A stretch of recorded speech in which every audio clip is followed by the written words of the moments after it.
आपस में बातचीत कर रहे थे और बात करके अपने जाएंगे, लौट करके जब आवेंगे तो उसके बाद आप लोगों से फिर बतियाएंगे। कोई सब बात तक कल तक है। बात क्या हुई हमारी इनकी बातचीत क्या, हम लोग तो एक ही विचार के बड़े भाई से मिलने आए थे, आशीर्वाद लेने आए। ना वो एक ही बात, हम लोगों का आपस का राय एक ही है और वही सब चीज के लिए हम भी जा रहे हैं दिल्ली, सब लोगों से मुलाकात होगी। वही सब बात है कि हम लोगों की तो एक ही ना है, इसलिए आपस का तो बातचीत हमेशा रहना है ना, कि कहीं भी कोई बात है वैसे ही ऐसे ही आ रहा है। तो सर राहुल गांधी से आज 6 बजे का समय फिक्स हुआ है, मिलेगा आज मिलेंगे। ठीक। लेकिन बीजेपी भाई मेरा कंधा टूटेगा। के दौरान कभी आपने दिल्ली नहीं किया। तो बिहार के मुख्यमंत्री नीतीश कुमार को आप सुन रहे थे। ये तस्वीर इस वक्त जहां पर लालू प्रसाद से और राबड़ी देवी से मुलाकात करने के बाद नीतीश कुमार निकलते हुए दोपहर 3 बजे दिल्ली के लिए रवाना होंगे। उपराष्ट्रपति जी से भी मिलेंगे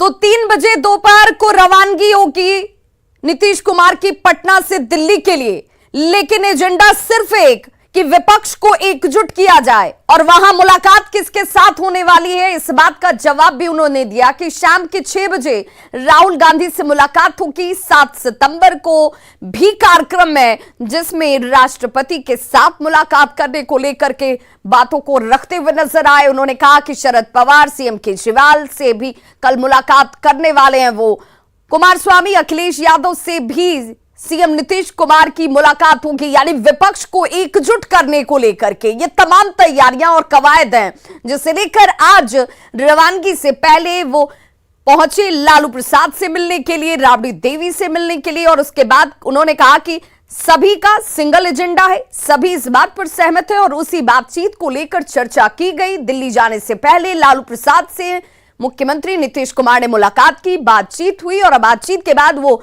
निकल चुके हैं वहां से। दोपहर 3 बजे दिल्ली के लिए वो रवाना भी होंगे। और इस बीच सुशील कुमार मोदी ने नीतीश कुमार पर जोरदार और एक बड़ा हमला किया। नीतीश की करनी और कथनी में बहुत बड़ा अंतर है। सुशील कुमार मोदी का यह बयान जिसमें उन्होंने नीतीश कुमार को कहा कि उनकी कथनी और करनी में एक बड़ा अंतर, कभी बीजेपी के साथ तो कभी आरजेडी के साथ। मिशन पीएम का सपना जो उन्होंने पाल रखा है वो पूरा नहीं हो पाएगा। पीएम मोदी के सामने नीतीश कुमार टिक नहीं पाएंगे। बड़े बड़े दिग्गज हार मान चुके हैं और अब बारी नीतीश कुमार की है। तो नीतीश की करनी और कथनी में एक बड़ा अंतर है। सुशील कुमार मोदी नीतीश कुमार के ऊपर बड़ा हमला करते हुए नीतीश कुमार कह रहे हैं कि बीजेपी के साथ समझौता कर उन्होंने जिंदगी की बहुत बड़ी गलती की और अब मुक्त महसूस कर रहे हैं। नीतीश जी, मैं आपको याद दिलाना चाहूंगा कि 2013 में जब आपने भारतीय जनता पार्टी से गठबंधन तोड़ा था, उसमें आपने क्या कहा था? संघ मुक्त भारत की बात कही थी आपने कहा था मिट्टी में मिल जाएंगे लेकिन संघ और बीजेपी से हाथ नहीं मिलाएंगे। फिर 3 साल के बाद क्यों हाथ मिला लिया? और 17 महीने के बाद जिस राजद से आपने हाथ मिलाया, उनको क्या कहा आपने कि जिन राजद के नेताओं पर भ्रष्टाचार के आरोप लग रहे हैं उनको इसके बारे में सफाई देनी चाहिए। मेरी अंतरात्मा स्वीकार नहीं करती कि मैं ऐसे लोगों के साथ गठबंधन में रहूं।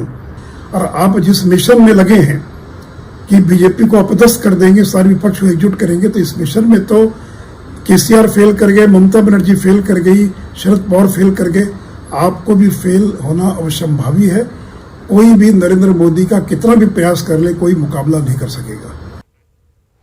तो सुशील कुमार मोदी जो नीतीश कुमार के बेहद करीबी माने जाते हैं, यह कहा जाता है कि बहुत करीबी संबंध भी है, लेकिन अब तल्खियां बयानों के जरिए सामने आती हुई।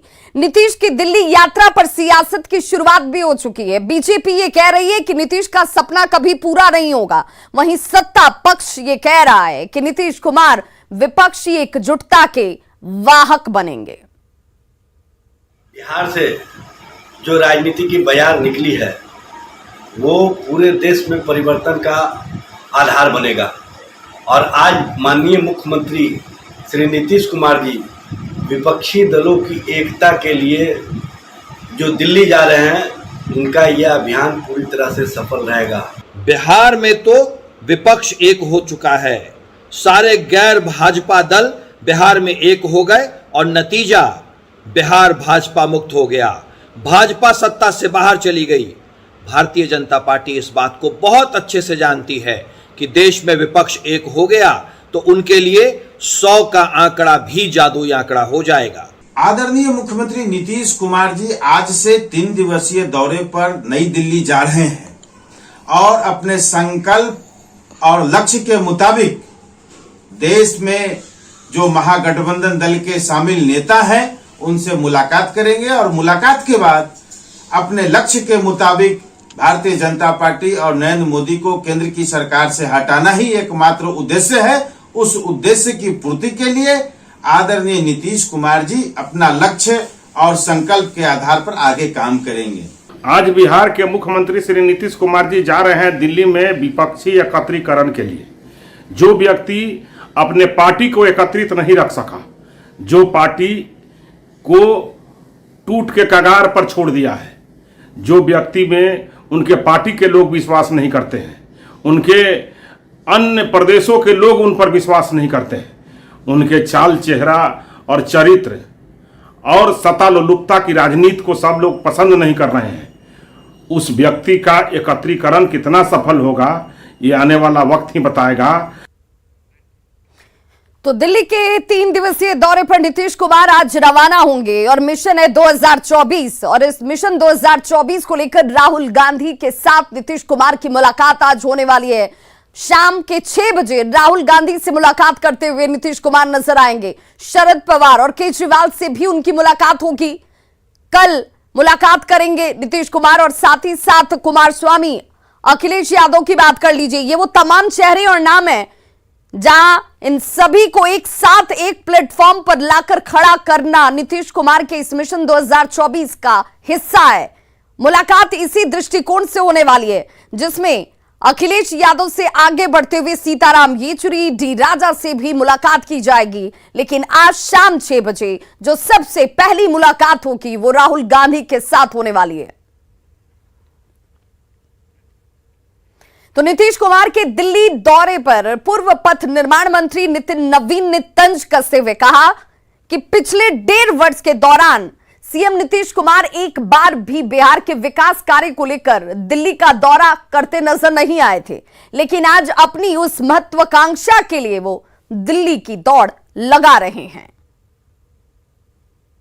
मेरी तरफ से उनको शुभकामना है कि वो दिल्ली जाए, अपने महागठबंधन का विस्तार और क्या क्या मुद्दे हैं करे। लेकिन देखने योग्य बात यह है कि पिछले 1-1.5 वर्षों में माननीय मुख्यमंत्री जी बिहार के विकास की चिंता करने के लिए कभी दिल्ली नहीं गए।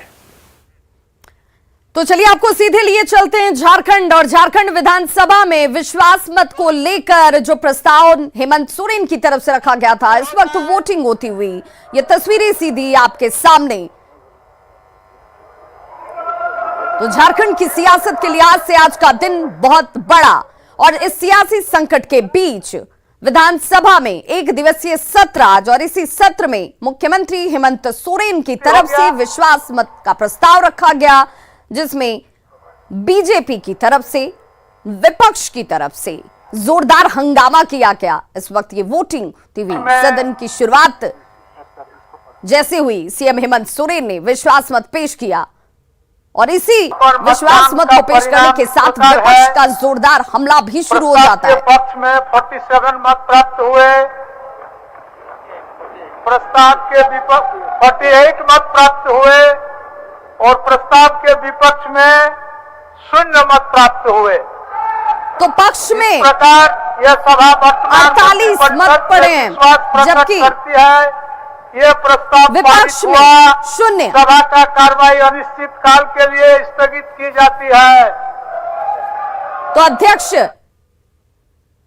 रविन्द्रनाथ महतो को आप सुन रहे थे जिन्होंने कहा कि अब अनिश्चितकाल के लिए इस सदन की कार्रवाई को स्थगित कर दिया गया। विधानसभा का 1 दिवसीय सत्र जो है वो आज शुरू हुआ और विश्वास मत पर वोटिंग हो चुकी है। वोटिंग में मत जो पक्ष में पड़े वो 48, बहुमत का जो आंकड़ा था वो 42 का, लेकिन पक्ष में इस विश्वास मत कि इस पक्ष में जो वोट पड़े हैं उसकी संख्या 48 बताई गई और हासिल कर लिया है विश्वास मत हेमंत सरकार ने।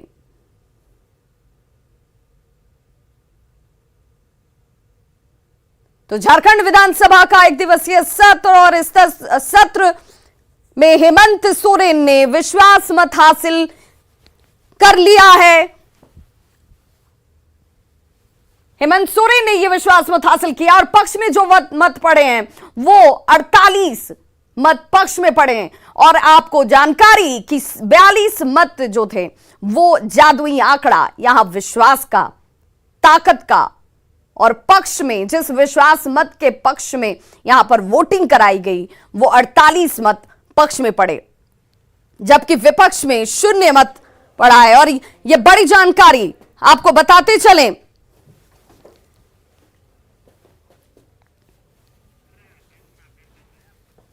तो झारखंड विधानसभा का एक दिवसीय सत्र अनिश्चितकाल के लिए समाप्त कर दिया गया। सीधे तौर पर हेमंत सोरेन ने जो विश्वास मत यहां पर पेश किया था उसे उन्होंने हासिल कर लिया है। विश्वास मत के पक्ष में 48 मत पड़े जबकि विपक्ष में 0 और इसे लेकर बार बार विपक्ष की तरफ से सवाल खड़े किए जा रहे थे कि ना तो राज्यपाल ने विश्वास मत हासिल करने के लिए कहा था ना न्यायालय की तरफ से कहा गया, इसका औचित्य क्या था, यानी अपने ही विधायकों पर सरकार को भरोसा नहीं था। और झारखंड ब्यूरो चीफ हमारे साथ इस वक्त सीधे जानकारी के साथ फोन लाइन पर जुड़ चुके हैं रांची से। दिवाकर, जिस विश्वास की बात कही जा रही थी जिसे लेकर हेमंत सोरेन बहुत कॉन्फिडेंट थे, इस आंकड़े ने में उसे पर अपनी मोहर लगा दी है। जी बिल्कुल, झारखंड विधानसभा में सीएम हेमंत सोरेन द्वारा जो विश्वास मत का प्रस्ताव लाया गया था, सबसे बड़ी खबर है कि उन्होंने विश्वास मत हासिल कर लिया है। 48 विधायकों का वोट जो है उन्हें मिला है और विपक्ष में 0 रहा, यानी कि जो विपक्ष रहा उसने वॉकआउट किया। बीजेपी के तमाम लीडर्स जो है वोटिंग के दौरान गैर मौजूद रहे और इस तरह से हेमंत सोरेन जो विश्वास मत का प्रस्ताव लाए थे उसे सरकार ने जीत लिया है। सरकार के पक्ष में 48 विधायकों ने वोट किया। 3 विधायक जो निलंबित हैं वो कोलकाता में मौजूद हैं, लिहाजा जो 51 का पूरा आंकड़ा है सरकार के पक्ष में, उसमें से 48 विधायकों ने सरकार के पक्ष में वोटिंग की है। तो इस तरह से जो हेमंत सोरेन लगातार कवायद में लगे थे अपने विधायकों को एकजुट करने के लिए, महागठबंधन के जो विधायक हैं उनको एकजुट करने के लिए, तो उसमें कामयाबी उन्हें मिली है। फिलहाल उनकी सरकार स्थिर है और उन्होंने विश्वास मत हासिल करके ये साबित किया है और ये दिखाया है कि सभी विधायकों की आस्था है उनमें, सदन की आस्था है। और इस तरह से अब देखना होगा कि आने वाले दिनों में जो एक महत्वपूर्ण फैसला है, जो गवर्नर हाउस से अधिसूचना होनी है, उसमें क्या कुछ होता है, क्योंकि गवर्नर के पास उनका ऑफिस ऑफ प्रॉफिट का मामला अभी भी पेंडिंग है और गवर्नर जब ये फैसला सुनाएंगे तो देखने वाली बात होगी कि उनका डिस्क्वालिफिकेशन तो तय है लेकिन उन्हें चुनाव लड़ने से प्रतिबंधित किया जाता है, तो उनको हो सकता है कि दोबारा उन्हें सदन का विश्वास हासिल करना होगा, क्योंकि उस स्थिति में अपोजिशन जरूर अविश्वास का प्रस्ताव लाएगी। तो अभी फिलहाल जो खबर है उसमें विश्वास मत हासिल कर लिया है सरकार ने और इसके बारे में कई सवाल खड़े किए गए विपक्षी दलों के नेताओं के द्वारा कि विश्वास मत लाने की जरूरत क्यों पड़ी, क्योंकि राज्यपाल को जब भी लगता है कि ये सरकार जिसके पास जो है आंकड़ा नहीं है, जरूरी बहुमत का आंकड़ा नहीं है, तो वो अपने विजडम से फैसला लेती है और सरकार को कहती है कि आप विश्वास मत हासिल कीजिए सदन में। एक और प्रस्ताव होता है अविश्वास का प्रस्ताव और वो खासतौर पे अपोजिशन के द्वारा लाया जाता है और ये कहा जाता है कि अपोजिशन ने अगर अविश्वास का प्रस्ताव लाया है और सरकार अपने विश्वास मत को हासिल करने में नाकाम रही तो सरकार गिर सकती है। तो ऐसी स्थिति में जो 2 स्थितियां हैं बहुमत साबित करने की सरकार के पास, उसमें से सरकार ने ये तय किया कि विश्वास मत खुद ही लाया जाए। सीएम मुख्यमंत्री ने विश्वास मत का प्रस्ताव लाया और आज जो है नोक-झोंक सदन में दिखाई दी। जो विपक्ष के नेता हैं बाबूलाल मरांडी, सुदेश महतो, ये तमाम जो लीडर्स थे उन्होंने सरकार को घेरा। उन्होंने कहा कि ये कौन सी संवैधानिक प्रक्रिया है, ये कौन सी संसदीय प्रक्रिया का हिस्सा है कि आपको ही अपने विधायकों पर भरोसा नहीं है, आप विश्वास मत ला रहे हैं। ऐसा कहा जा रहा है उनके द्वारा कि राज्यपाल की अनुमति होनी चाहिए, लेकिन गवर्नर को भी आपने संज्ञान में नहीं रखा, भरोसे में नहीं रखा और आपने खुद विश्वास मत का प्रस्ताव लाया। तो एक नई परिपाटी है। हमने कुछ दिनों पहले जो दिल्ली के मुख्यमंत्री हैं अरविंद केजरीवाल, उनके द्वारा भी देखा कि उन्होंने सदन में विश्वास मत का प्रस्ताव लाया और उस वक्त भी हमने देखा कि विपक्ष के जो भी सदस्य थे उन्होंने वॉकआउट किया और उनके पक्ष में जो भी रहे निर्णायक मत उसको साबित करके उन्होंने ये दिखाया कि उनकी सरकार स्थिर है। तो एक तरीके से ये परसेप्शन बनाने की कहीं ना कहीं कवायद कहिए कि वो पब्लिक डोमेन में ये परसेप्शन देना चाहते हैं कि उनकी सरकार स्थिर है, उसको अस्थिर करने की कोशिश की जा रही है। उनके विधायक इंटैक्ट हैं, एकजुट हैं, उसको अस्थिर करने की कोशिश की जा रही है। बिल्कुल दिवाकर, क्या हम इसे हेमंत सोरेन का मास्टर स्ट्रोक भी मानकर चलें, जिससे उन्होंने विश्वास मत तो हासिल किया ही, ये भी मैसेज जनता के बीच दे दिया कि हमें तोड़ने की कोशिश की जा रही थी लेकिन हम इंटैक्ट हैं, हमारे विधायक हमारे साथ हैं? बिल्कुल, हेमंत सोरेन जो कुछ भी कर रहे हैं वो अपने परसेप्शन के लिए कर रहे हैं, वो पब्लिक डोमेन में अपने कार्डर्स के लिए कर रहे हैं, अपने वोटर्स के लिए कर रहे हैं। वो दिखाने की कोशिश कर रहे हैं कि वो राजनीतिक रूप से वो मजबूत हैं, उनके साथ सभी विधायकों की आस्था है। जो कई दफे इस तरह की आशंका विपक्ष के द्वारा जताई जा रही थी पिछले कुछ महीनों पहले कि सरकार अस्थिर हो जाएगी, क्योंकि विधायकों की धीरे धीरे नाराजगी बढ़ती जा रही है, असंतुष्टों की नाराजगी बढ़ती जा रही है। और उसी कवायद में आप देखिए कि जो 3 विधायक निलंबित हुए उस पर जो है उन्हीं के पार्टी के लोगों ने उनके खिलाफ मुकदमा दर्ज कराया और ये कहा गया कि साजिश रची जा रही थी उनके विधायकों को तोड़ने की। 3 विधायकों पर अभी स्पीकर कोर्ट में मामला भी चल रहा है। उन 3 विधायकों को गैर मौजूद रहना पड़ा क्योंकि वो निलंबित चल रहे हैं और उन्हें जो जमानत मिली है इस शर्त पे मिली है कि आपको कोलकाता से 3 महीने बाहर नहीं जाना है। तो वो 3 विधायक गैर मौजूद रहे, बाकी के जितने भी विधायक रहे, यानी कि इस सरकार के पास 51 का आंकड़ा है, 51 विधायकों के बूते ये सरकार जो है प्रचंड बहुमत के साथ जो है सत्तासीन है। ऐसे में सरकार ने ये दिखाया है कि 48 विधायकों का विश्वास अभी भी उनके साथ है, यानी कि विश्वास मत का प्रस्ताव आज उन्होंने जीता और एक पोजिशनिंग है, एक जेस्चरिंग है कि हम मजबूत हैं, हम इंटैक्ट हैं और किसी भी परिस्थिति से निपटने में हम कारगर के लिए हम बिल्कुल तैयार बैठे हैं। ये एक बिल्कुल मैसेज देने की कोशिश की गई है। तो देखिए जो वोटिंग हुई उस वोटिंग के दौरान बीजेपी यानी कि विपक्ष वॉकआउट कर जाता है और इसीलिए विपक्ष में 0 मत पड़े, लेकिन पक्ष में 48 वोट पड़े, यानी कि 48 जो विधायक हैं इनके वो यहां पर मौजूद थे। पक्ष में ये 48 के 48 मत इन्हें पड़े हैं। बहुत बहुत शुक्रिया दिवाकर इस तमाम जानकारी के लिए।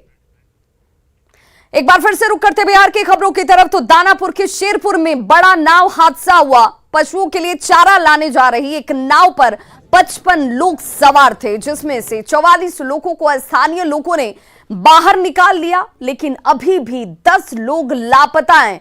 इन 10 लोगों की तलाश के लिए एनडीआरएफ की टीमों को लगाया गया है, लेकिन अभी तक कोई सफलता हासिल नहीं हो पाई। स्थानीय लोगों में इसे लेकर नाराजगी है, आक्रोश है। उनका कहना है कि एनडीआरएफ की टीम बहुत एक्टिव नहीं है। इस बारे में बीजेपी सांसद रामकृपाल यादव ने जिला प्रशासन से रेस्क्यू तेज करने की अपील की है। 10 आदमी अभी तक लापता है, जिनका तलाश जारी है। अच्छा, तो कल रात से लगातार कोशिश की जा रही है? हाँ, एनडीआरएफ की टीम, स्थानीय 4 नाव रात से ही तलाश कर रहे हैं। 55 लोग खेती के लिए जा रहे थे, जानवर के लिए घास वास काटने के लिए, फल सब्जी लगाते हैं उसको लाने के लिए। हर रोज़ का ये रूटीन वर्क है, मगर नाव में बोझा भी लादना और आदमी की संख्या बढ़ गई, जिसके वजह से हादसा हो गया। दुखद हादसा है और अभी तक 10 आदमी लापता है। कल से शासन को मैंने कहा था, डिस्ट्रिक्ट मजिस्ट्रेट वगैरह को कहा था, लगे हुए लोग हैं मगर अभी तक सफलता नहीं मिली है। अभी फिर मैंने डिस्ट्रिक्ट मजिस्ट्रेट को फ़ोन करके कहा है कि आप इनके नंबर्स को बढ़ाइए, जो सर्च हो रहा है, एनडीआरएफ का टीम कर रहा है, एसडीआरएफ की टीम लगाइए, एनडीआरएफ का टीम और बढ़ाइए। अभी जो ग्रामीणों के द्वारा लिस्ट दी गई है, क्योंकि कल शाम की घटना है जिसमें उस नाव में 54 लोग सवार थे। 10 लोगों के बारे में बताया जा रहा है, जिसमें 6 महिला हैं और 4 पुरुष हैं। वो अभी तक नहीं मिल पाए हैं। उसके लिए एनडीआरएफ की टीम और एसडीआरएफ की टीम लगी हुई है। जो भी कोशिश होती है वो किया जा रहा है। मुख्यतः अभी चूँकि पानी ज़्यादा बढ़ा हुआ है और करंट तेज़ है, तो जो मान लीजिए अगर कहीं वो आगे बह के गए होंगे तो जो है पूरी तरह प्रयास किया जा रहा है उसमें। तो एक नाव पर 54 लोग सवार थे और उसके साथ बोझा भी लदा हुआ था। हादसे के पीछे यही वजह बताई जा रही है। हालांकि 10 लोग अभी भी लापता हैं। खबरों का सिलसिला लगातार जारी है। आप देखते रहिए न्यूज़ 18 बिहार झारखंड। यहां खबरों का सिलसिला कभी नहीं थमता।